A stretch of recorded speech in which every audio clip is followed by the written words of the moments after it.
Que la paix soit sur vous. Bienvenue à vous, chers auditeurs et très chères auditrices. Nous vous retrouvons pour cette nouvelle chronique du cheminement.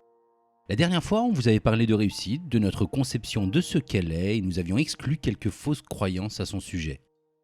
Aujourd'hui, dans la prolongation de ce thème, on va traiter ce que l'on appelle la félicité. Al-Falah. Musulman ou non musulman, tout le monde a déjà entendu l'appel à la prière. Cet appel qui est récité pas moins de 5 fois par jour dans les pays musulmans. Mais avez-vous déjà pris le temps de méditer sur ces paroles ? Après avoir proclamé la grandeur de Dieu, d'avoir attesté de son unicité et du caractère du messager de Mohammed, prière et salut de Dieu soit sur lui, l'appelant exhorte directement à la prière. Hayya ala salah, hayya ala salah. Il répète 2 fois cette formule qui signifie « venez à la prière, venez à la prière ». Mais cela n'étant pas forcément des plus motivants pour les auditeurs, une autre formule répétée aussi 2 fois vient compléter cet appel. Hayya ala al-falah, hayya ala al-falah. Venez à la félicité, venez à la félicité. Cette formule est aussi répétée 2 fois, tout comme la précédente qui appelle à prier. Prier est donc tout aussi important que de trouver la félicité. Ou plutôt, on peut interpréter cet ordre de récitation en se disant que c'est en priant que l'on trouve cette paix durable qui est Al-Falah. La prière est sa clé.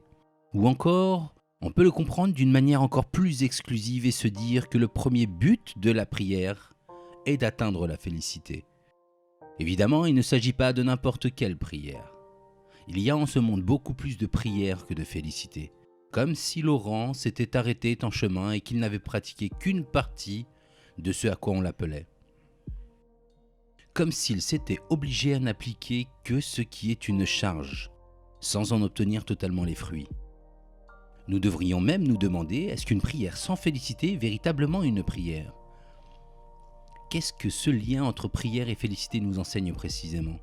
La félicité, au sens voulu par Al-Falah, la force d'Al-Falah, ne peut être terrestre. Non, cela est impossible.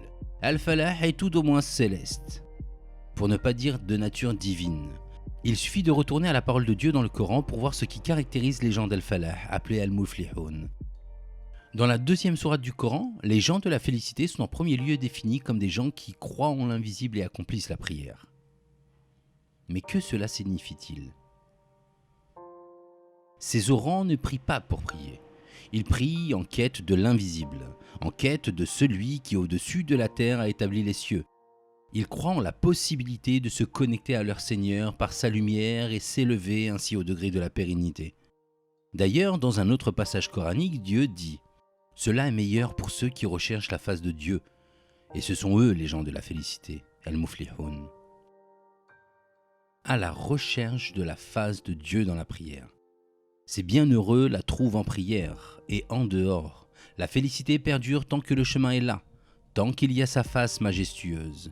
Ils contemplent ainsi cette lumière qui vient de leur Seigneur, et ils cheminent par elle, et ils renouvellent leur chemin sans cesse par la prière. Dieu les a gratifiés, comme il le dit dans ce dernier verset de la sourate Al-Mujadala, la discussion. Il a prescrit la foi dans leur cœur et il les a aidés de son secours. Il les fait entrer dans des jardins sous lesquels coulent les ruisseaux, où ils demeureront éternellement. Dieu les a agréés et il l'agrée. Ceux-là sont le parti de Dieu. Le parti est celui des gens de la félicité. Que la paix et la félicité soient sur vous, chers auditeurs. On se retrouve, si Dieu le veut, dans un prochain épisode des Chroniques du cheminement.